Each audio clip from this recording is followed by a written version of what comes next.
hear me? 5, 4,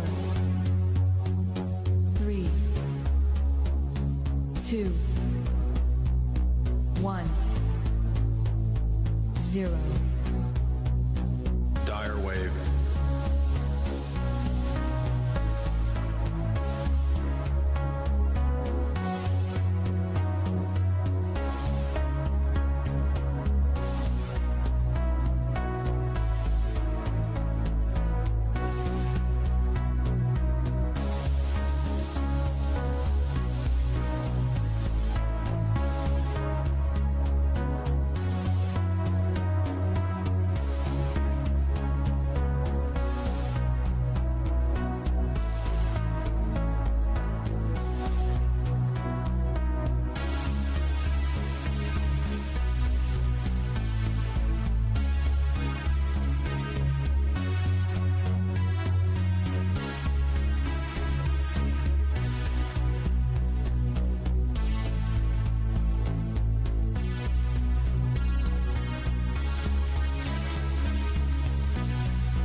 Scientific method cannot justify the scientific method. Therefore, it itself is a dogmatic religious presupposition.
Welcome, welcome, welcome.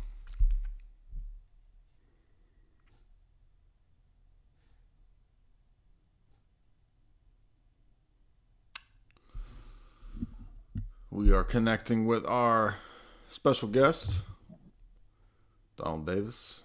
He will be with us in a second. How y'all doing tonight? It is a beautiful Sunday evening, and I have radio voice ready for you. Can you hear my radio voice, everyone out there in the audience? Hello, Jay. Can you hear me? Yes. Can you hear me? Yes. Okay. We going camera off? You can go whatever you want. Okay, I think I'm trying to put my camera on. Do it however you want. All right.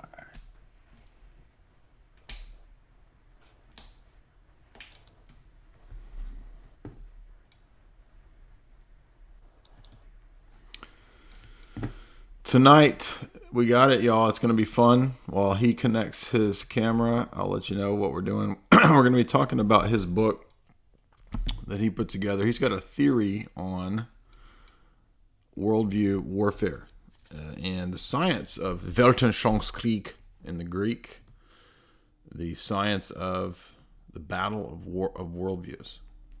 You know, we talk about worldviews a lot here at Jay's Analysis, so when Donald sent me his book, I was really intrigued and I enjoyed reading it. It was a great read.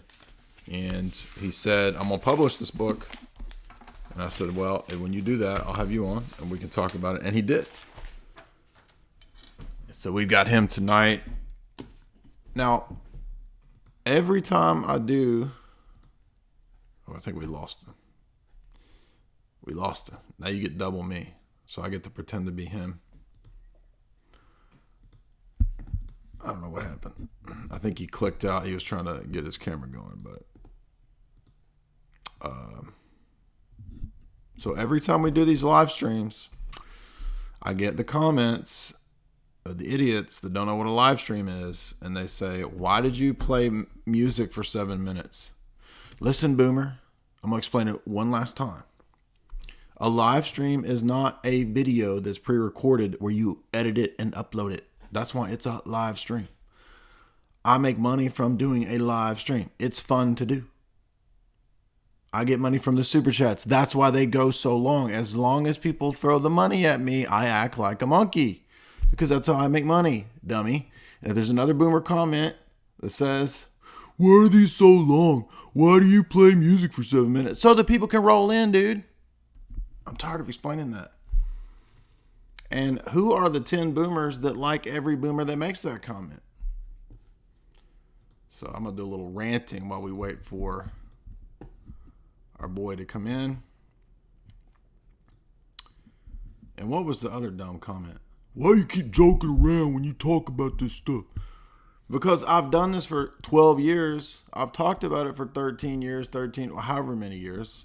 And eventually I get tired of talking about the same thing. And I just want to clown around. Anyway, what's up, Donald? How you doing? Good, very good. How's it We going, can hear you Jay? now. That's good. You see my camera? Yes, we got you. All Awesome. right.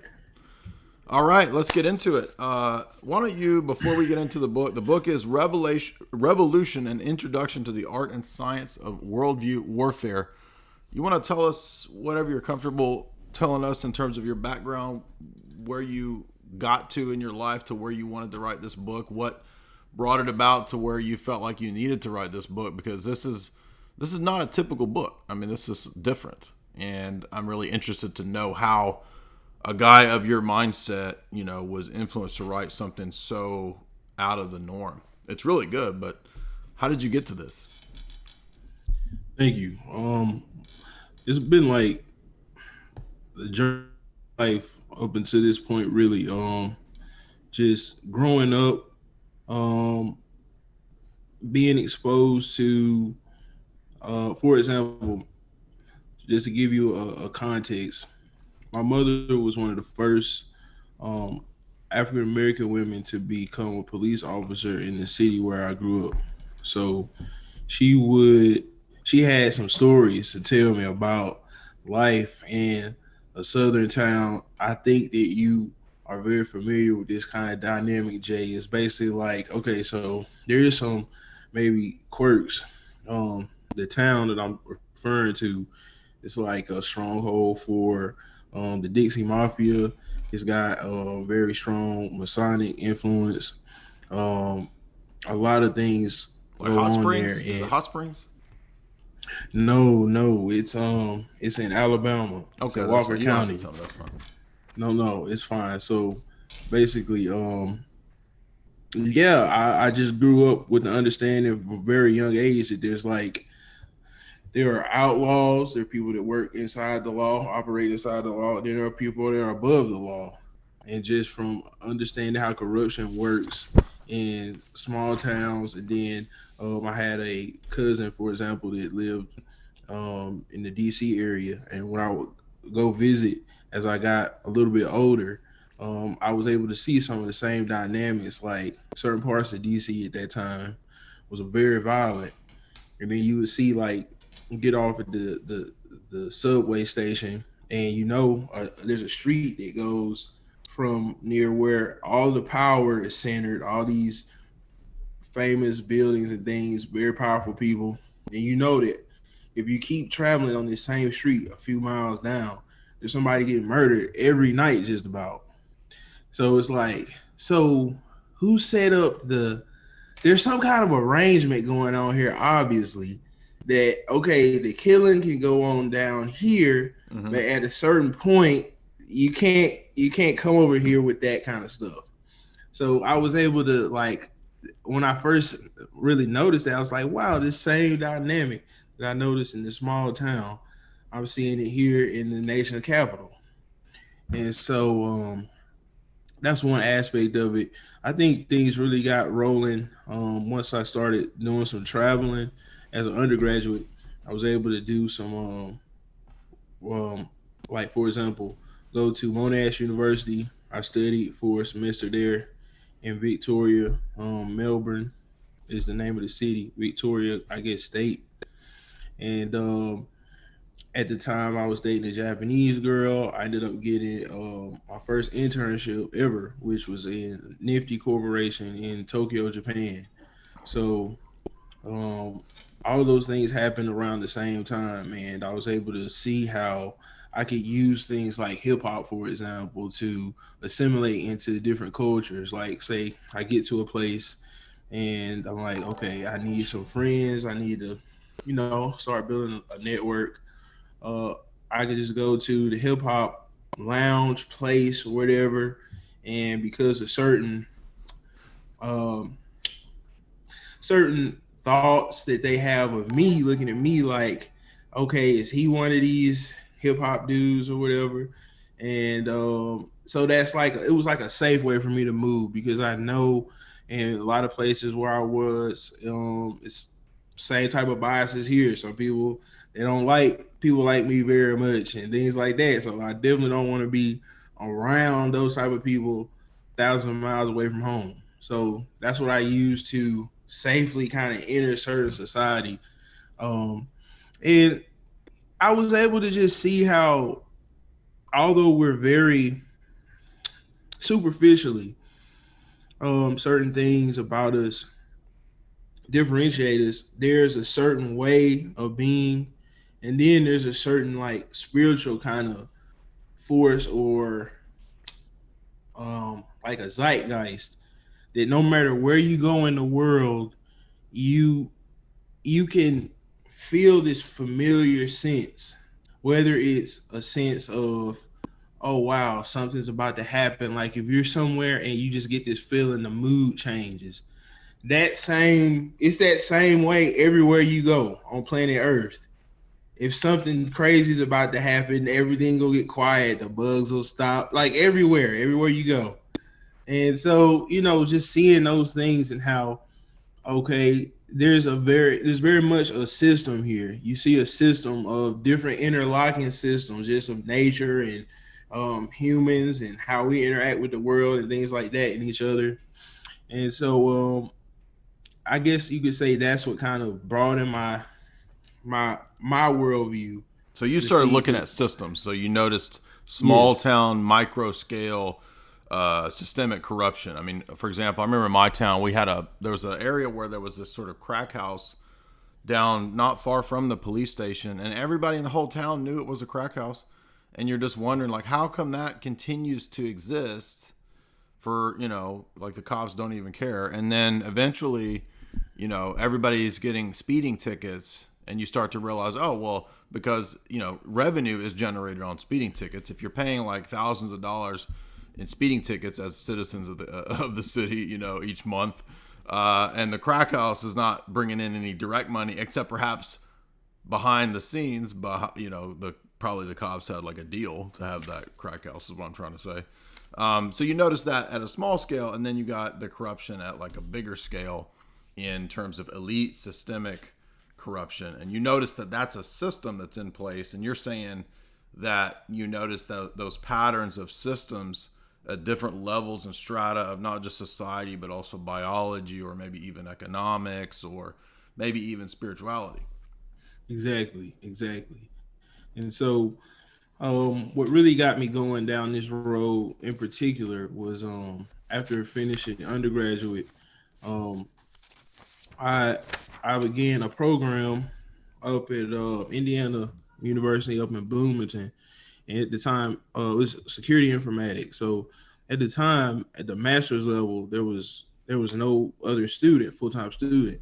So I basically was like by myself in the sense that I had other. If I had a class with PhD students, it would usually be um I'm sorry, when I had classes just focusing on security informatics, it would be PhD students because there were no master students at the time other than myself.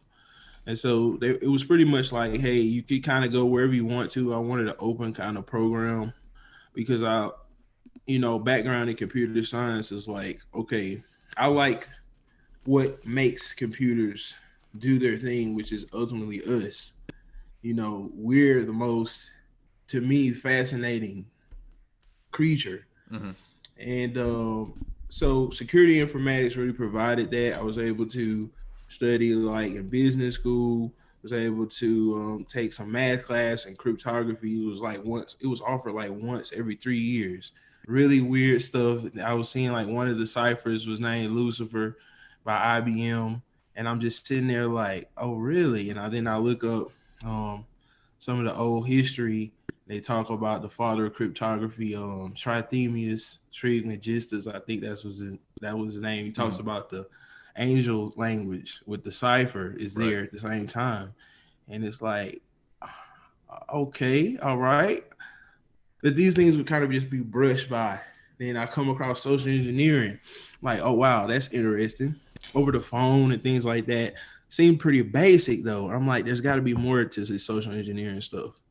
So I'm like a few semesters in, taking independent study course, and I focus on propaganda theory.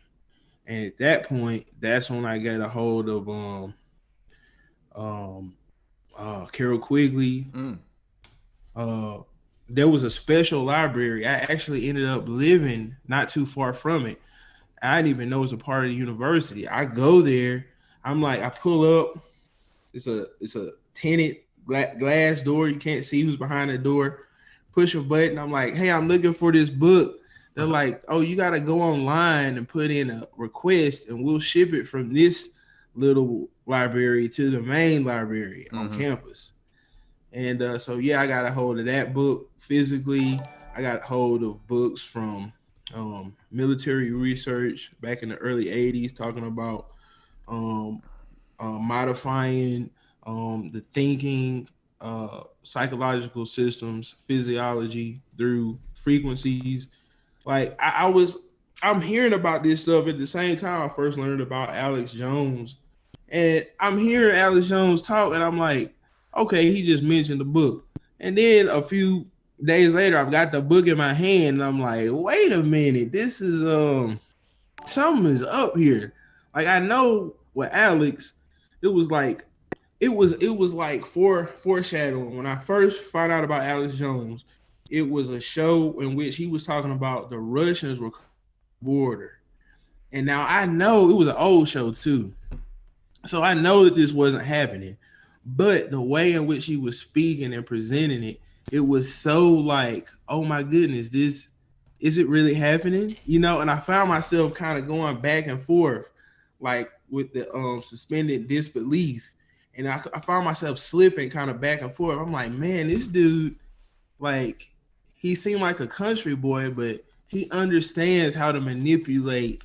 He understands this, and so now what happened with Trump and everything, I see like, yes, he would be somebody to actually be a part of something like this, what's happening now. And so things like that was just happening, and I was learning about um, different the new world order, all that stuff. I go to the art school, talk to students, and they would actually be making art exhibits at the time, talking about sheeple. I remember this one time, this girl, she had an art exhibit in which the the concept was sheeple. So she asked me, she's like, "What do you see?" I looked through, it's like a box, and you see this like farm space, and there's animals, and sheeple was the thing, but it was people instead of animals. And I'm seeing this stuff, and I'm like, wow. And I learned about the Kinsey Museum, Mm-hmm. sex. I'm like, and I learned about Reichman's research. Man, this is nuts. So I ended up just exploring that with the propaganda theory of Jacques Ellul. That was kind of like my guide, and I was like, this guy's he comes from a Christian background, so I can trust that kind of footing, because when you deal with these things, these issues, you ultimately have to deal with things like truth and lies, uh, and propaganda and things like these. They're not neutral in that sense. Like you can't analyze this. I don't see how it's really possible to Yep. do a robust analysis of these things um, from a neutral point. Right. It's very difficult. I don't think it's possible actually. Yeah, I mean, I was just reading the Global Elite book, Klaus Schwab, last night, and he says that systems and systems theory actually isn't value neutral. It's theory laden, and we have to now give everybody the new value system to replace all old value systems that will, of course, be structured around technocracy. He says in that book. So you begin your book talking about human trafficking, about the history of kind of worldviews and how it affected man's view of man. And you talk about intranational, international, supranational entities. You have a long list of writers and authors that you look into, like Alice Bailey and others kind of related to the UN and Basant, the ancient ones, this mystery religions. You want to tell us a little bit about why you kicked the book off with that stuff? I would say is because I think that many of us have had experiences in our life where it's like those, I guess you could say, things go bump in the night kind of experiences. And I don't really, I would say that coming from the South, you have certain ways of looking at certain things. There's certain ways of doing traditions. Like I can remember hearing stories about the voodoo, especially like coming out of the New Orleans area. It was famous. These famous sisters, I believe, called the Seven Sisters, Mm-hmm. and they were known throughout the whole region of the Southeast. I don't know how far up north it went, but so we had our like burned over districts like they have up north, with all the different religious things they just come sweeping over. And you see with the hardcore, with the people even that deal with the snakes and things like that, there's this sense of the spiritual in the South. And Right. yes, I would say this is that I cannot. They are beyond the natural on both ends, if you want to say it like that, of the spectrum. Uh, Prayers answered, miracles, and I mean demonic manifestations as well. So you see And the history of millennia long worldview warfare going on in different civilizations throughout history. And you talk about like the different areas of society: philosophy, religion, art, politics, law, economic, science. And you note that these successive, say, world empires are ultimately focused around spirituality, uh, the view of nature that society has, their view of technology, and music, because music plays an integral part in your book. So, Yes. can you tell us about that? How do we get to all of that kind of civilizational stuff to you talk about revolutionizing nature and music? What's the connection here? Okay, so dealing with nature is basically you focusing on what you mentioned earlier about the relationship between man, and also man and the divine, Mm-hmm. because there nature is like a nexus point for all of those things. And so we see that basically as we begin more and more to redefine uh, or secularize, in the sense that that Bainbridge uses secularization, which you you have something awaiting to replace that which you're fighting against. It's never just like a anarchy type of system. The anarchists are used for a purpose, but then you got to rein them back in when it's time to bring the new system. So yeah, the more that we do that as mankind, moving away from God, redefining God, the more that we redefine what's in God's image. And you see the systems that we have, like particularly dealing with the human trafficking coming out of early Europe and early Africa, hundreds and hundreds of years before Christianity. You have, for example, the people from the north, upper northern Europe, that would go into the south from Britain, Germany, south, take slaves, take them to Italy. They'd be bought, moved to different parts of the Mediterranean. You had the ancient African societies moving slaves across the Sahara. Then by the time of Christianity and Islam, you basically have a regionalization of those uh, ancient networks, and then like innovation at the same time. And so throughout this time, how to master another human being, this type of knowledge is passed down. Um, and you see another system of spirituality in which people seem to always have access to certain deities and system of practices that help you to master your fellow man. So, like a And demonic subversion, basically, like how to exactly. mind control large scale populations, and then you say replace, even eventually to you say something like God the Father has to be replaced by the goddess, right? Is that part of the uh, cultural beatdown and destruction, the targeting of patriarchy, the targeting of the male, and inverting it with the idea of the goddess? Is that what you're getting at? Yes, I would say so. It's kind of morphed in ancient times when the goddess would come in contact with the father god. There would be a great source of spiritual warfare, and here in modern times we see the same sort of thing. And when I say spiritual warfare, I don't mean like Casper the Ghost kind of thinking. This is like another. It's just another dimension or realm of reality that is overlaid onto ours. Is Yes. how I see Right. it. You know. Right. Um. So yes. We see this same spiritual war taking place right now. In the 21st century, and it's incredible to look. You can look at the ancient fathers. You can look at the ancient from the Russian region down to Eastern Africa, and you see these same sorts of problems they were dealing with are the same ones we're dealing with now. They were fighting against the goddess then in different ways. You have Diana of Ephesus and the huge amount of just power that emanated from that place. It just that was the cultural religious center of that part of the world at the time. And there's the goddess you see prominent, and so many other examples. Yes.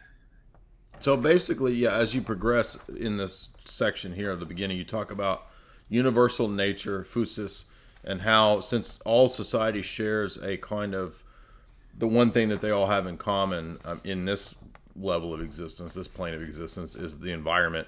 That makes ecology the easiest thing to turn into a means of social engineering. And so, hence, Gaia is overpopulated. Therefore, we need to keep the population down so that humans don't become a disease on the planet. This is Plato, right? And then you note that this leads to a kind of scientism where we in we utilize technology then for the purpose of human subjugation, and that this is often connected with these occultic type, demonic type views, mystery religions. Atheism is a mystery religion. Anything you want to say on that? Because this whole section is basically, I mean, you talk about it basically as attempting to achieve possession, and then you note these ancient bloodlines. You talk about how they were involved in these kind of pedo rites and rituals, and that's always been connected to like eugenics and that kind of stuff. Oh yeah, no doubt. Some of the earliest examples of traces of a nature movement um, trace back to ancient Greece, and like you said, with Plato, there were procreation lotteries. There Oh yeah, was right. neglect of the poor, neglect of certain babies that you didn't want. There were different things, the pederastic education, especially in Sparta, and then you see it going on. It continues through the Romans. They had a certain way of expressing this. It goes back to the Babylonians. Was the furthest back that I traced it, in which you see the mother goddess, the two aspects of the mother goddess. You see the young boy is looked at as the prepubescent young boy, is basically synonymized with a girl, and Yep. then you have the transvestite male, and so those would be the priests. They would be at the temples where you could have sex with the goddess in symbolic form. Right. This is how it would work. And so you see these things that continue on through history. I focus on the West, and but yeah, I trace it So back you to yeah where you West know and East meet. yeah you notice you note that these kind of ritual prostitution cults were connected to animism, worship of nature.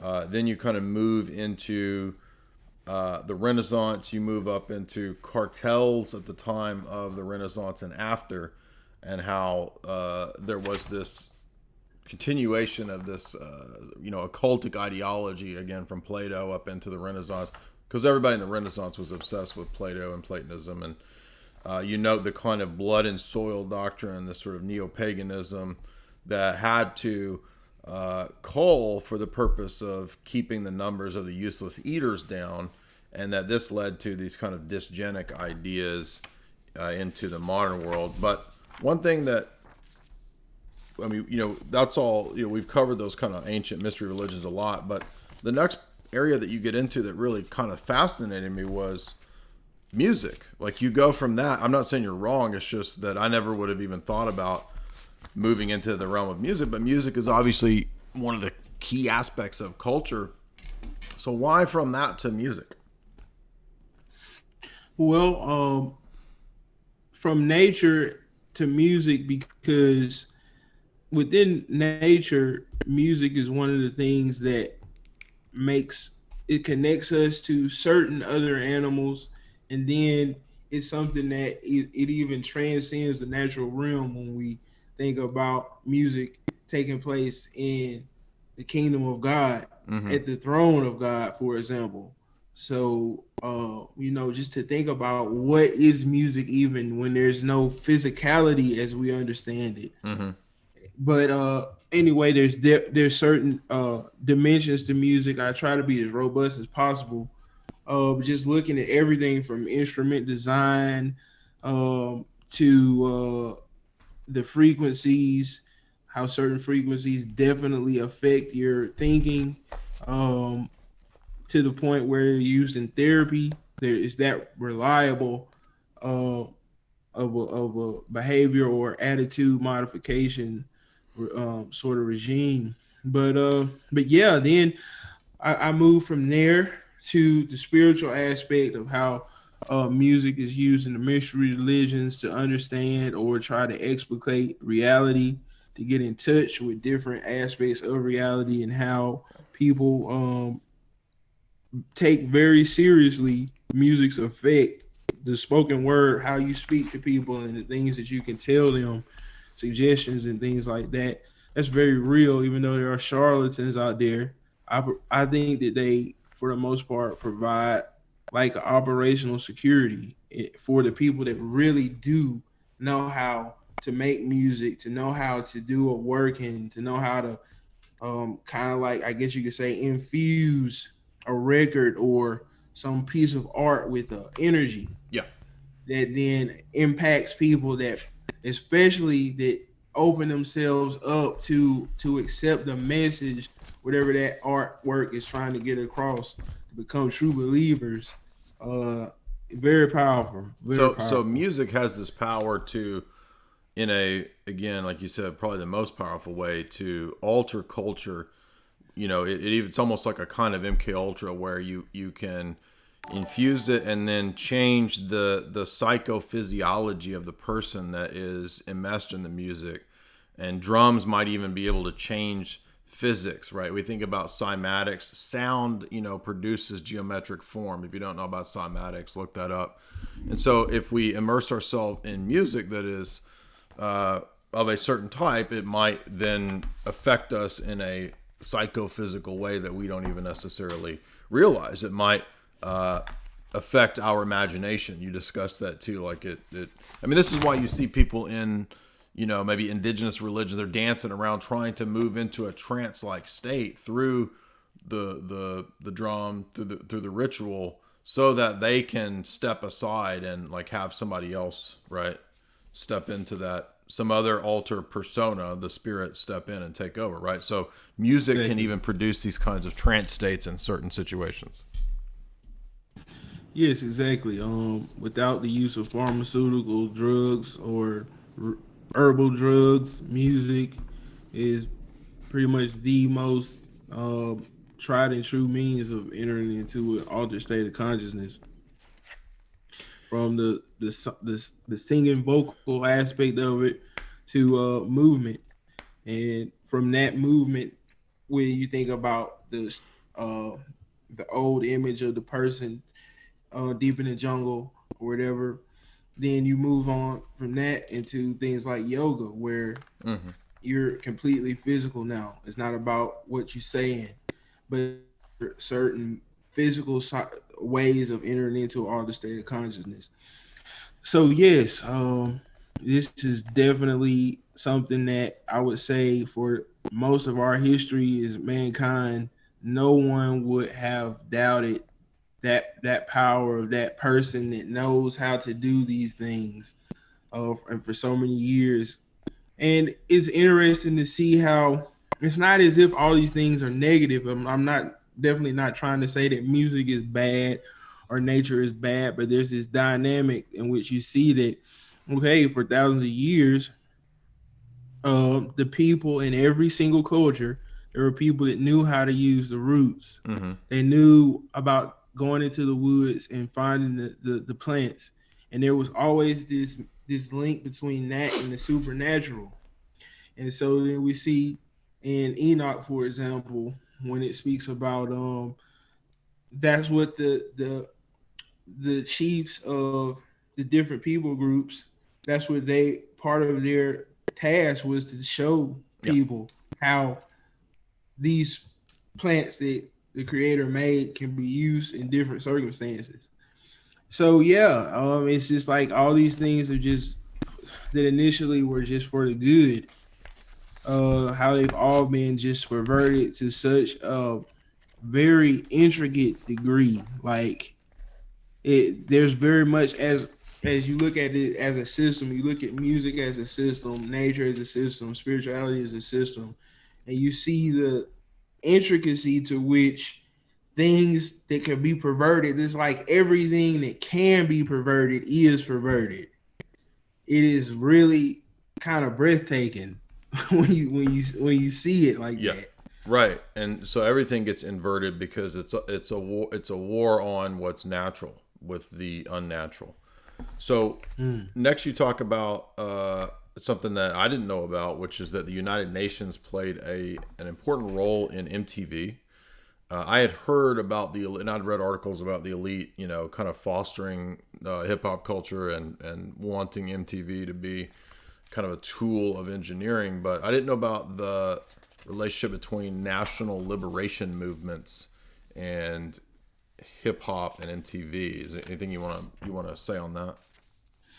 Well, yeah, the United Nations for their information operation campaigns tapped into hip hop, have tapped into the hip hop in particular coming out of Western New World African culture. Then you've got with the Cold War aspect, there was a lot going on in Africa, uh, trying to fight against the spread of communism on the continent. So the African influenced music has definitely been a means of influence, and the United Nations is used as Atlantic power base. Atlantic powers use the UN to do different whatever they want them to do, and so yeah, they tap into music. They have people that know what they're doing, really do know what they're doing in wartime situations. Right. We could, and so So yeah. the culture is weaponized, you're saying. Well, I would say that they know in the end was they know how to use music when their audience is in a wartime situation. So they know, okay, so people will be listening to the radio in the evening time when the fighting has died down. Those kind of things. And then you have the weaponized culture at the same time where you have the State Department for years, I think since the early 2000s, have been using hip hop. And you see, like in the Arab Spring, hip hop came up with certain Good groups. Point. Good point. So yes, it's used by groups that are pro-establishment, anti-establishment. Yeah. You get all the different ranges are definitely tapping into hip hop in particular. So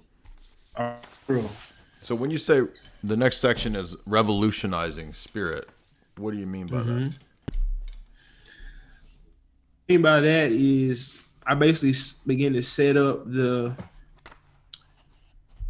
I set up a pattern where you see there are essentially in the world system, we have the apparent overt religion, and then we all know so many examples, no matter where you're from in the world, of the secret societies and secret groups, and that are much more selective.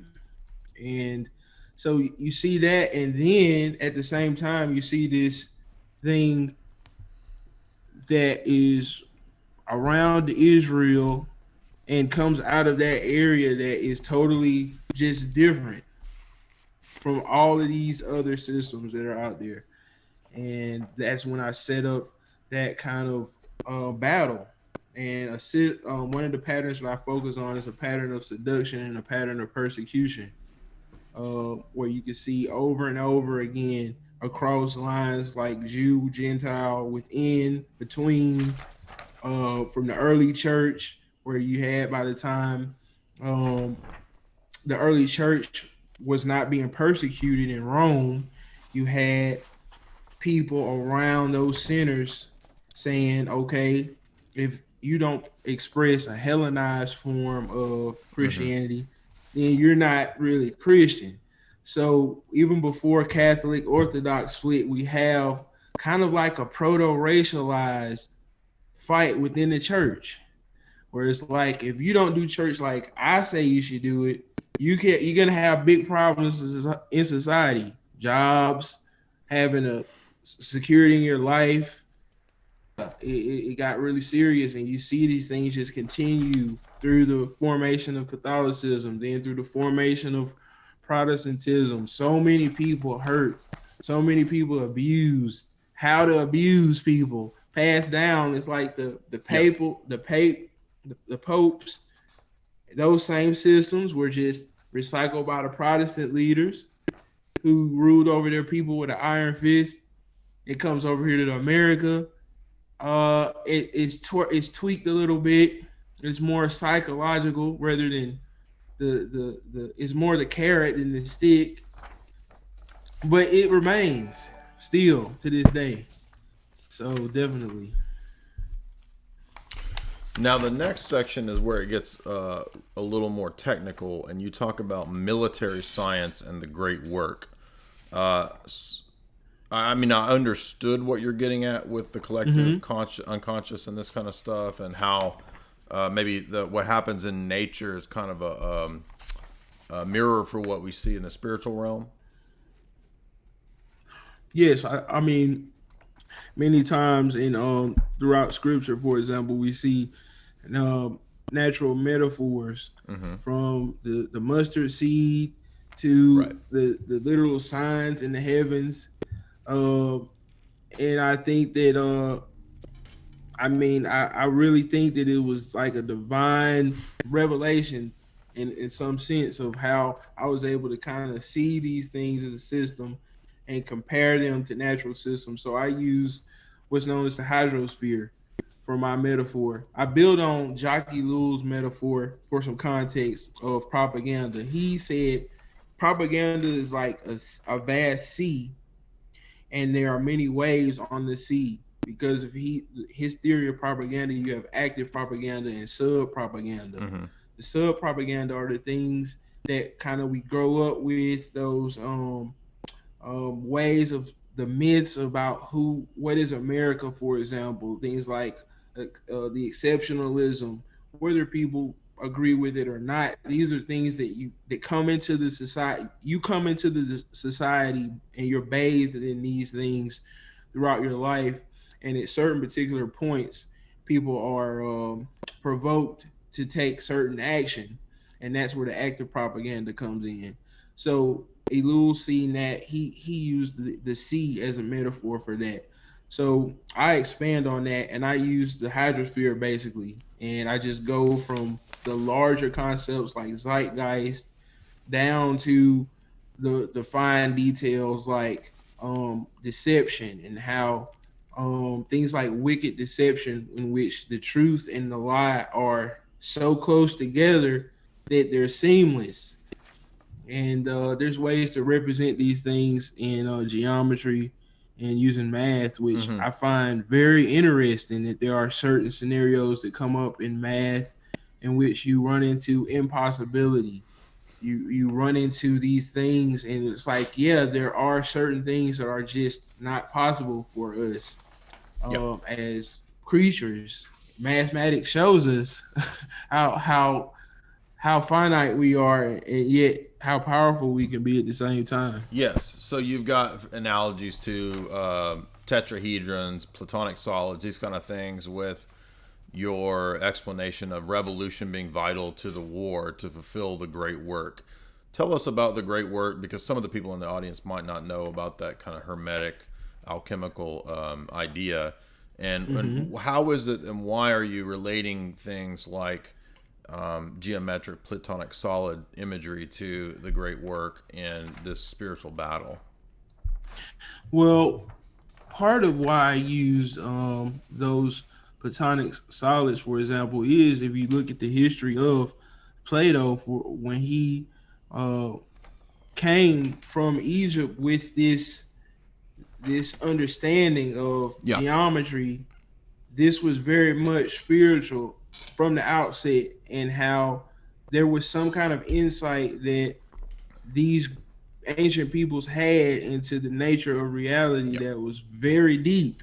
The Timaeus. And yes, and so the great work has been something that was all throughout their works, regardless of where you find it on planet Earth, from the pyramids down in Central America to the ones in Egypt.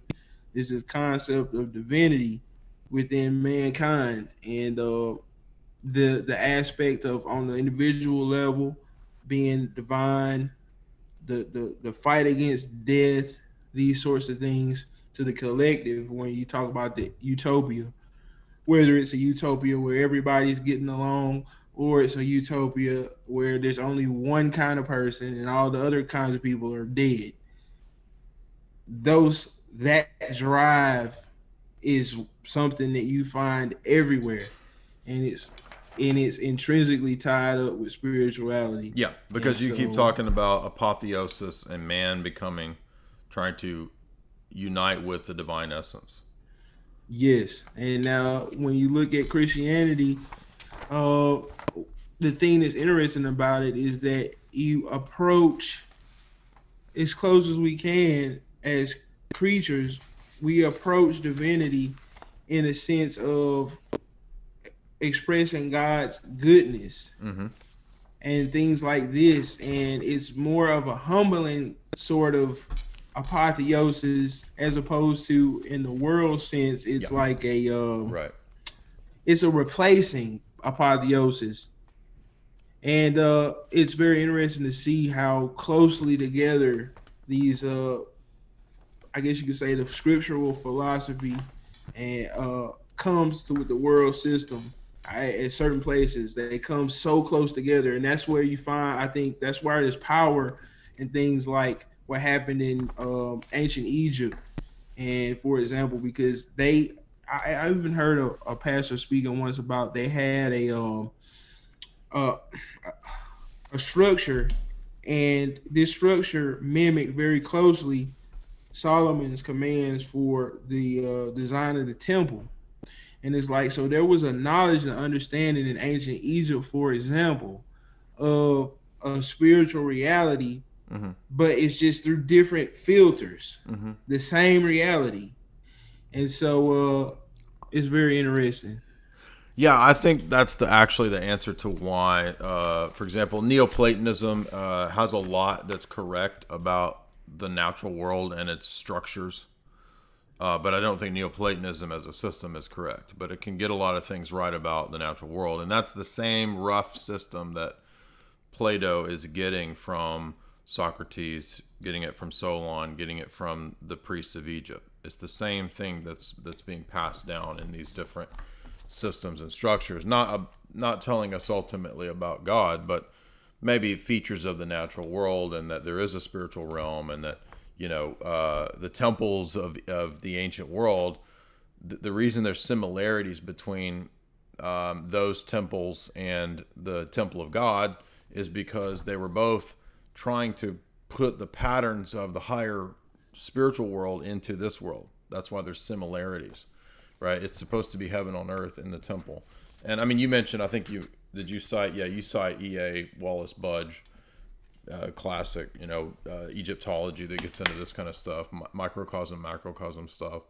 But I just wanted to note too that at the end, I mean, this is not a like a thrown together, like, oh, I'm just going to come up with some ideas. And I mean, this is a heavily sourced work. I mean, you really put your time into the academia side of this, really, really, really, really well sourced. So it's an amazing book. I've never read a book quite like it, because you really survey, broad scope from the aspect of, all areas of life and society. And I've got the link. Is there anything else you want to leave us with? The book is Revolution: An Introduction to the Art and Science of Worldview Warfare. I've got Donald's link down there below. And then we got some super chat questions if you're okay taking questions here in a minute. Okay. Is there I just anything you want to want leave to us thank with? you. I just want to thank you, Jay, for being a gracious host. Yeah, man. Been It was a great book. interacting with you electronically for the last few months has always been professional, and so yeah, thank you for this opportunity. Yeah, man. Again, it was a really enlightening book. I recommend it. I'm going to add it to my reading list at the website, by the way. So this will be up there under the recommended reading stuff under like geopolitics, maybe apologetics. And we got a good crowd tonight. We got almost 400 people live tonight. So let's get to the questions here. Let's see. Where's the first one? Debbie for 343. Jay, I want to talk to you about what you've been doing. You've been a help in my process of waking up. Also, I hope that you'll check out the movie Velvet Buzzsaw, which I suggested to you recently. Okay, yeah, I'll check that movie out. I think Jamie watched it, and she said it was worth looking at, so we'll see. But thank you for that. KFitz777 says, cheers, fella. Thank you, KFitz. Tall City 03, $10. Can you talk about George Sorel and his influence on today's snowflakes? I honestly have not studied Sorel, so there are philosophers that I've not studied. I don't know every philosopher's writings. I know that he's relevant to Marxists and anarchists, but I have not actually read Sorel. Do you have any comments on any of these? If you want to, Don, you can feel free to comment. I come across Sorrell in looking into violence. He wrote something about violence that I think you might be interested in checking out, Jay. It's Okay. the early 19th or 20th century view. Okay, let me write that down here. It's in French though. I believe there might be some translation. Okay. I'll check that out. All right, next up is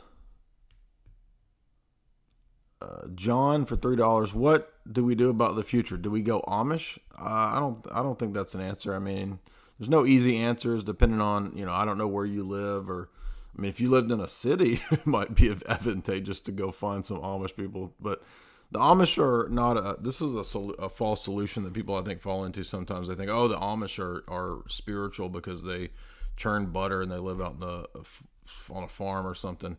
You can be on a farm and be in a cult. So, and the Amish are just as much a cult as any other cult. So I would not go in that direction. However, if you want to go out and do homesteading, Tristan comes on a lot. Tristan does homesteading.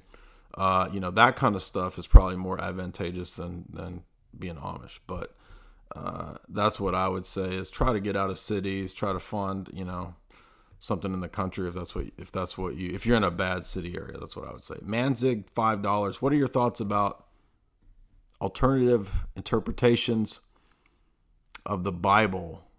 I'm Orthodox, so we have a standard Orthodox versions of the Bible. So we're not going to follow any weird Protestant things or new translations. I mean, not every new translation is bad, but I'm saying they are putting out a lot of weird, heretical Bible translations nowadays. So, no, I don't think our Bible has been suppressed or rewritten. Just the Orthodox study Bible is what I promote. But thank you for that question. Schlosser, $5. Hi. Schlosser, $5 again. I think he's saying read Eglash about the book African Fractals, Modern Computing and Indigenous Designs. Rutgers University Press, 1999. Okay, that's interesting. I have a book that I cited in my book about tribal patterns in their artwork and how it relates to mythology and the journey of the dead. If you read my chapter on The Shining, that's from the Bollingen Comparative Religions series. So there is some interesting aspects to that, but I don't know about African fractals. I did watch a TED Talk, I think, on that, though. Schlosser again. What do you mean by warfare? Please reiterate this is PSYOP only in the nature of your definition. No, this is PSYOP in the notion of psychological warfare. This is a military tactic, but it's also, we're applying it to the entire world, right? I mean, you say, is this separate from spiritual warfare? No, we're looking at warfare on different layers and levels of reality, right? So there's humans that enact psychological warfare, or biological warfare, whatever kind of warfare. And then there's spiritual powers, demons, angels that are involved in spiritual warfare. That's what we're talking about. Anything you want to say on that, Donald? I would just say that in the book, I make a distinction between, for example, on the level of the individual, I will refer to that within the context of my book as psychological warfare, because when you think about things like just from lying to somebody to using certain frequencies to affect their physiology, um, that's the individual thing, and then I separate social engineering from that as being applied to the collective. So there's certain things from the smallest unit, which would basically be like a couple, man and a wife, up through the family, all the way up to global society. So that's the span of social engineering. Right. And then spiritual warfare, basically, like Jay said, and then overlays this world that we live in. All right. Awesome. So the website is below, and you can find the link to his book and other information about him there. If you want to contact him, reach out to him or whatever, have him on your podcast to discuss the book. Again, I highly recommend reading it. It's a broad ranging book that tries to cover basically theory of everything in a way. And so shout out to Don for that, because that is no easy task, but he does it very well. So thanks, man. I appreciate you coming on, and we'll probably have you back in the future if you want to. Thank you very much, Jay, and thank you everyone for listening. All right, man. God bless. Have a good night. You too.